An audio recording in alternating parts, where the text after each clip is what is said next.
Hi everybody, my name is CJ, also known as Blood Archer, and I'm providing you guys with one of many deck lists that we'll be providing on the channel because we want to put ourselves out there as well as just share our unique experiences with the game of Yu-Gi-Oh! In hopes that we can inspire and just provide some necessary information to help others in hopes that are trying to make a deck list. So this is my Eldritch deck. Playing around with names, playing around with different styles, but ultimately I came up with this consistency that I had a couple ideas that I got from a friend of mine, and then I just did my own variation to it because unfortunately with Eldritch there's so many variants of the deck, and some more expensive, some less expensive, but I wanted to do something that was more true to what I felt the deck was supposed to be because, you know, Konami has the idea of when they make cards, they don't sometimes make it where it can't just be used with something else. So I wanted to provide a little bit of purity with today's deck list. So first and foremost, I know some builds play 2, but for consistency purposes and the fact that a lot of times people get rid of your Eldritch the Golden Lords, that can essentially throw a horseshoe in your plans. So I'd rather have another copy of him available and not need it than need it and not have it at all. He's the heart and soul of the deck. Essentially, from hand you can send it and a spell and trap from your hand to the graveyard, and you can target a card in the field, send it to the graveyard. So hard once per turn on that. And then if it's in the graveyard, you can send a spell and trap to the graveyard as cost, return it to your hand, then you can special summon a zombie from your hand. Now if it's the only target in your hand, you can special summon itself, and if you do, it gets 1000 attack and defense, and until the end of your opponent's next turn, it cannot be destroyed by card effects. Now, no, you don't have to summon him. If you're playing this with traditional zombies or a medley of other zombies that work well with it, you can just summon any old zombie and then you inherently would give it protection for 2 turns. Next, because I've seen relevance in the format as well as it actually being very good. See, I got the nickname as Zombie Master because I've always enjoyed collecting and utilizing different strategies involving zombies. What I like about her is because a lot of things that are relevant in competitive formats in the last 6 to 12 months, her effects as follows. You discard it to negate one of the following effects. If they're adding a card from grave to the hand, deck, or extra deck, which includes Pot of Avarice, special summons a monster from the graveyard, which can be for an in-theme monster reborn, or even Call the Haunted if you're using it. Or if they're trying to banish a card from the graveyard to use a very specific strategy, it can stop that in the tracks and allow you to continue your plays.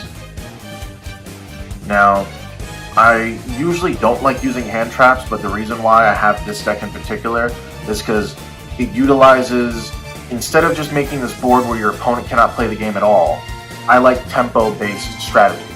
Think of it as chess. Essentially, you're not making it so that one turn you can't play, game over, go to game 2. No, I want us to go back and forth until either I outsmart you or you outsmart me, and actually have fun while doing it. So with Ash Blossom, people have already know what she does. If you're trying to add a card from deck to hand, she can stop it. Special summon from the deck with an effect like one of the other cards in my deck can negate it. Or if you're trying to use a card like Foolish Burial to send a card from deck to graveyard, once per turn, use it, discard it to the... funny enough, you don't actually have to discard it to the graveyard. You just have to discard to activate the effect.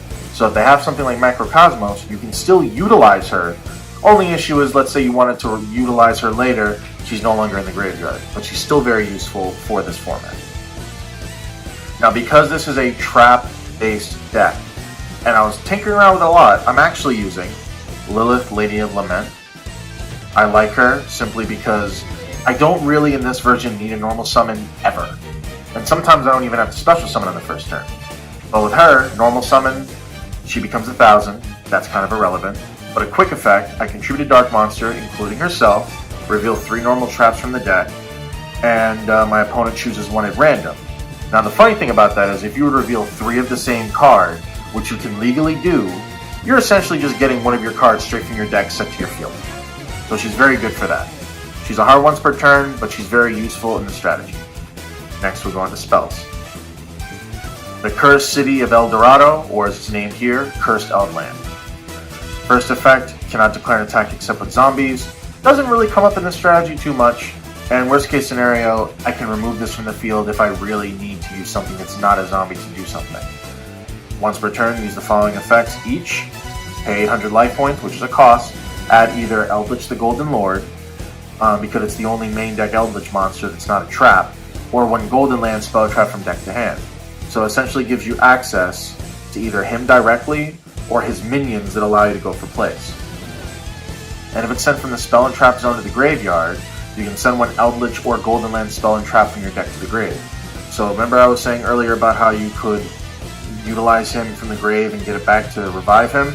You can send this off and then revive the Golden Lord and then get the other effect to send a specific card you want to the grave to then utilize later for more resources. So the deck is very reliant on basically functioning in unison with each other. I was using 2 at first of each, but I found that the sweet spot was 1 of each. Elixir of White Destiny and Black Awakening, very similar. This one can special summon a zombie from hand or grave, but if I don't control Golden Lord, it has to be him. And then during the main phase, except for the turn you use the first effect, since they all have, you can only use 1 of its effects per turn. Banish it from grave, set a Golden Land from directly from your deck to your back row. Now, essentially the Elixirs search out the Golden Lands, and then the Golden Lands search out the Elixirs. So if you're good on resource management, and your opponent's trying to go crazy to destroy your back row, you can essentially turn that situation and losing your resources into regaining more the following turn. Black Awakening is very similar. While this is hand or grave, this one is either hand or deck. This one comes out in defense mode, so again, if you don't already have Golden Lord, it has to be Golden Lord.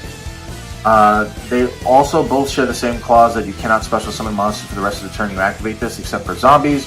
But again, that's really not going to run into yourself in an issue, because you can always have the game slowed down enough where this restriction doesn't actually hurt. Same also effect, banish from grave to set a Golden Land.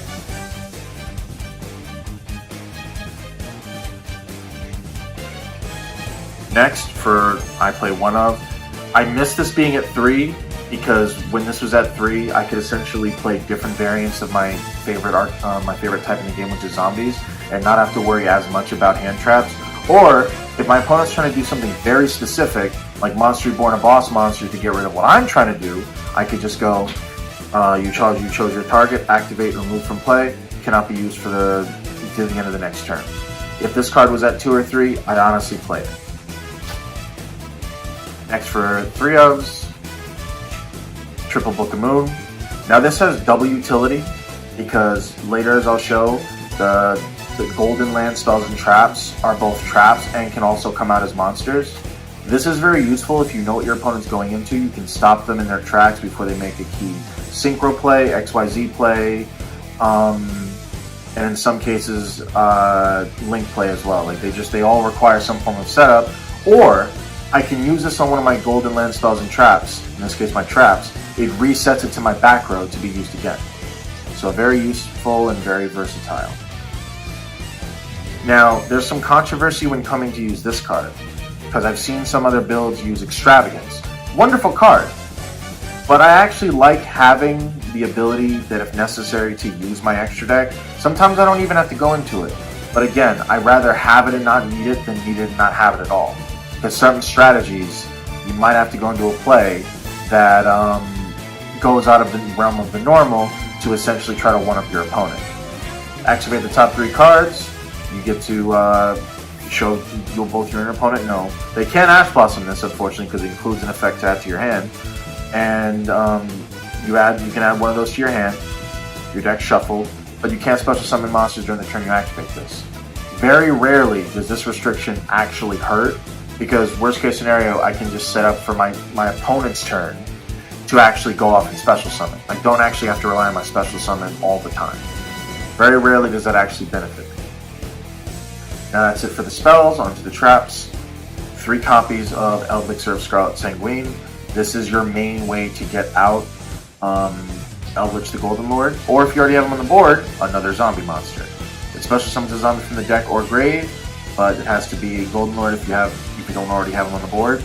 And you get locked in only special summoning zombies, which again is not a problem.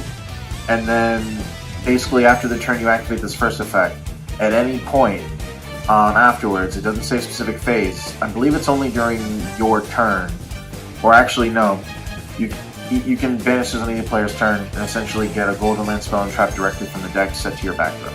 Very useful, and you don't want to use these too fast, but if you need to get it out and use this, worst case scenario, you banish this for another resource and try to hold on to these until you really need to push. Next, for one of the power 3-ofs I run, Conquistador of the Golden Land, some of the minions that are involved with the Golden Lord. Essentially, with the way the lore is, a bunch of people try to steal his fortune and touch things that's in his golden city, and he just said, I'm not having any of that, and he turned them into minions that worked for him that are encased in gold.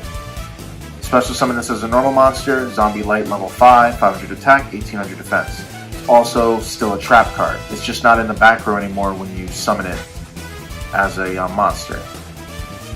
Pretty much you can summon this as normal, but if you have Golden Lord on the field, which as you see is a recurring theme, you get a bonus effect of you can just destroy one face-up card on the field. Doesn't target, but it still destroys. And then during the end phase, which is either player's end phase, if you didn't already use that first effect, you can banish it to get an Elixir, spell, or trap directly from your deck to your spell and trap zone. Next, I only play 2 of these. These are the level 8 equivalent of Conquistador, guarding the Golden Land. Similar stuff, 800 attack, 25 defense, still treated as a trap. But if you control Golden Lord when you summon this card, you can make the attack of one face-up monster in the field become 0, and that is permanent. Now, doesn't target, pretty useful, and can essentially throw a damper into your opponent's plans. Or hell, if you're going on the offensive, utilize this, bring it out, and you can just try to swing and push for game. Very useful, and it's just to get an Elixir. They essentially just keep recycling themselves until you run out of materials. Next, probably one of the best ones that I have in this deck, Hakiero of the Golden Land. Same thing as the others, except when it comes out and you have Golden Lord, you get to DD Crow 1 card from either graveyard.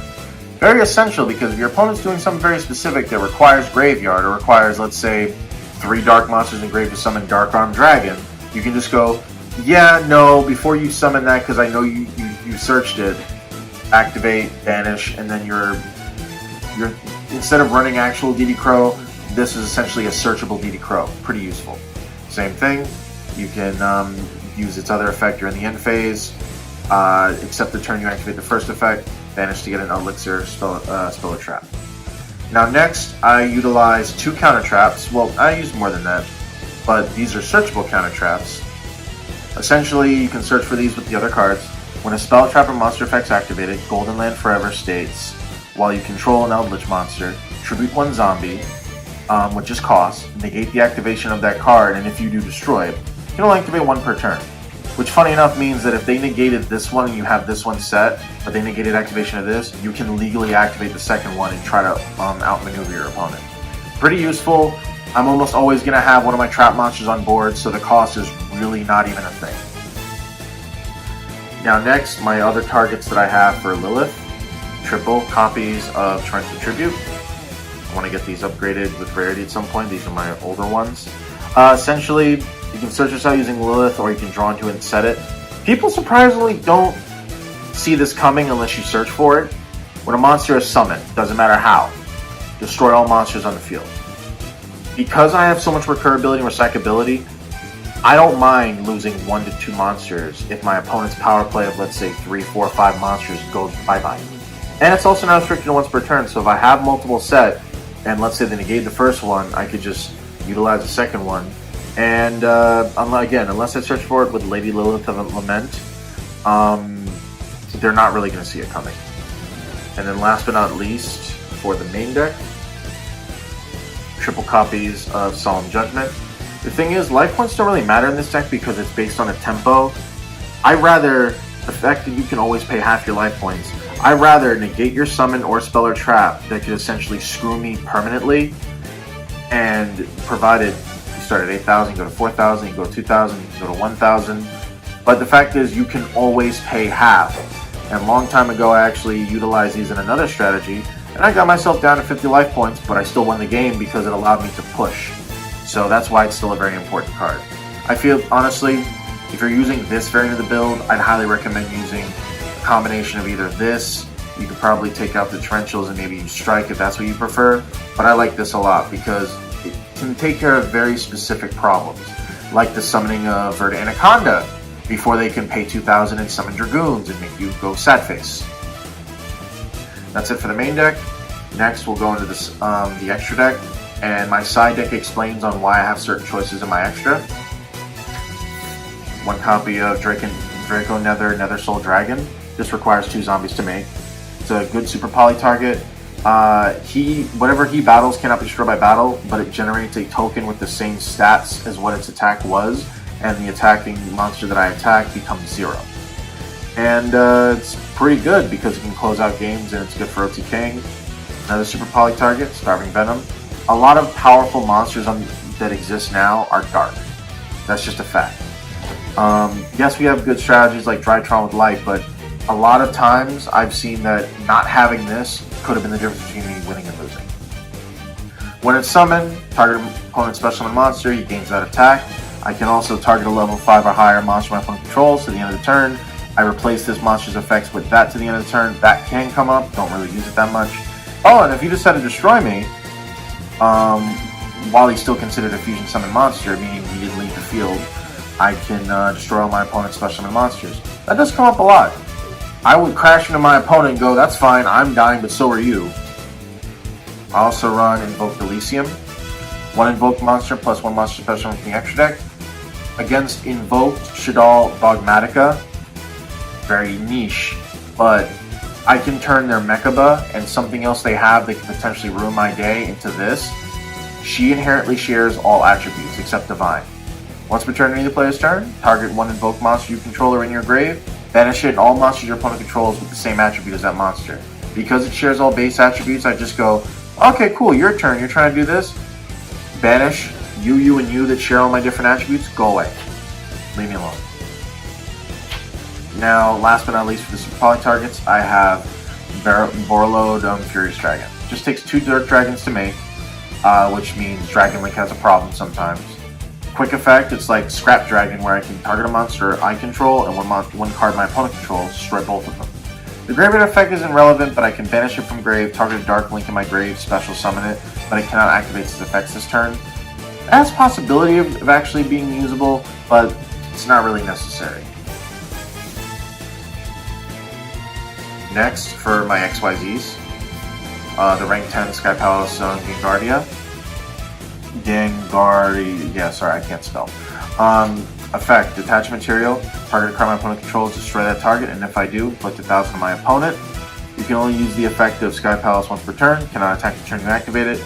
Sometimes it comes up, sometimes I can just use it as a beat stick, but other times, often than not, I can utilize it to get rid of something that I normally couldn't get rid of, or that I just don't have the manpower to get rid of. And essentially, it works out pretty well. Now, Golden Lord is level 10, so in a bad situation, I can turn 2 of them into this and just go off from there to get an extra piece of interaction. The other trap monsters I have all have inherent levels, so the 2 level 4s of Hakero can make this, Castel the Sky Blaster Musketeer. Detach 1, target a face-up monster in the field, change it face down. But I can attach 2 materials, target one other face-up monster on the one other face-up card in the field, shuffle it into the deck. Pretty useful. Sometimes shuffling something away is better than destroying it because some of these monsters this day and age can't be destroyed. Next, for the 2 Guardians that become the level 8 monsters that can also treat it as traps, make number 23 Lancelot. Not many people use this. I like it because A, it's a zombie. First effect, it inherently, while it has material, attack directly. And then if I do inflict battle damage to you, target face-up monster your opponent controls, destroy it, and then once per turn of your player's turn, when a spell or trap or another monster's effect is activated, attach material and negate the activation. So it can essentially attack directly, poke in for some damage, but not overextend, and then negate a power card that you can actually respond to. It's pretty good. I also have 2 copies of Constellar Pallades, because Conquistador is level 5. Needs 2 level 5 monsters, and for some reason all the trap monsters are light, but I guess it's in theme for the deck. Once per turn of the player's turn, detach material, target a card in the field, return that target to the hand. Comes up a lot. If I can make this, I will, because it helps me just get rid of a problem that I normally can't get rid of otherwise. Because some things have protection against being destroyed, but sometimes your opponent on end phase will set a key card that you're not aware of, and instead of having to find out next turn, you can just go, yeah, that's fine, no, you go away, and you can deal with it later. So essentially, it does come up a lot. Next, we have Links. Pretty standard. I mentioned earlier that Borlo Furious Dragon has an effect to bring back a Link. Essentially, it can work for some of these. Bomber Dragon. If another monster is special summoned to his own Link monster points to, which includes him, destroy all monsters in the main monster zone. And other monsters cannot attack the rest of his turn. You can trigger this on your opponent's turn by using your trap monsters and bringing it out to his zone it points to. And if I attack, if this card attacked an opponent's monster, I can inflict damage to my opponent equal to that monster's original attack. So it's really cool. So from what I've read, even if I don't win that battle, as long as I'm the one, as long as it's involved in that battle, I can essentially burn you for that amount. Next we have Nightmare Unicorn, pretty standard. It has a co-link effect which I can make work of to draw multiple cards for my draw phase if it has co-linked other nightmares. But on link summon, discard a card which is cost, target a card in the field, return to the deck. It's pretty useful. I also run Cerberus, similar to this where it has a co-link effect. That doesn't really come up that often, but when it's link summoned, discard a card, target a special summon monster from my opponent's main monster zone. Very crucial. Can't be in the extra monster zone. And destroy it. I also run Phoenix, similar thing. I can discard a card in my hand that I don't need that I can use for more searching power later, for more resources, and destroy a spell trap on the board. It's pretty useful because some of the better decks in the format do run spells and traps. I also run IP Masquerena because my opponent's main phase I can just quick effect link my weaker monsters, or even using Golden Lord to make one of these monsters as long as it's the right amount of material. So essentially I can get these effects to go off on my opponent's turn, or just set this up so that I can use Bomber Dragon when they try to make a key play. Or in some cases testing online, people forget that he has an arrow that points forward, so they've summoned to the zone and then go, oh. And I'm like, the funny thing is, I have no control over that effect. So unless I have a way to negate that, which I'm not going to want to do, you summon to a zone it points to, oh well, kaboom. And last card for the extra deck, Vampire Sucker. I usually utilize her in almost every zombie build I make, depending. This takes 2 zombie monsters. Essentially, I can target a monster in my opponent's grave, bring it back in defense mode, it becomes a zombie. And then the other effect is if a zombie is special summoned from either graveyard, draw 1 card. Sometimes pretty useful, other times I just use it to sort of try to refresh my hand, or bait out a negate, and then I could possibly use her later. Just be like, alright, cool, I baited it out, I still have another play to go through. So that's it for the extra deck. I just have the side, which is very self-explanatory and quick. I also use tokens from another game for the tokens that my monster generates. But now the reason why I have so many super poly targets, I side deck Zombie World. Zombie World has a lot of weird rulings to it, especially because Monarchs, unless you're a zombie Monarch, you can't tribute summon while this is on the board, and neither player can, everything in the field and grave becomes zombies. Surprisingly, more often than not, that comes up as being an issue. Like, for instance, if you're trying to summon something from the extra deck that requires a specific type like Machine, on field you're a zombie, oh, you can't make your play. I also side deck 3 copies of Super Poly. If I don't want to go for this, I can side these in to utilize my fusions I mentioned earlier. Very self-explanatory. Discard 1 card, fuse from either side of the board. Can't be responded to because that's fair. At one point this card was banned because of that. Now for the meta, as well as sometimes mirror matches, I run 3 copies of Artifact Lancia, distributed from hand or field, and it prevents either player from banishing cards for the rest of this turn. It's a quick effect. So if you know your opponent has to rely on banishing in some capacity to get their plays off, just go game 2, side this in, and potentially just shut off their turn. Now, I don't like to shut people out from playing the entire game, but if they're relying heavily on only one strategy to win, and they don't have any other follow-ups, them's the breaks. If you're competing in a local or in a regional, I know we're going through times of crisis with COVID, but when you go to a tournament and you're trying to win a prize, this can either make or break your entire game, depending on the matchup that is. Also, I run 3 copies of Nibiru. I rarely summon this amount, which is 5 times or more if anyone summons. If your opponent normal summons special 5 or more monsters this turn, quick effect, tribute as many monsters in the field, summon this from your hand, and bring out a token to your opponent's board that has the same stats as the combined attack and defense of all the monsters distributed. It's pretty useful.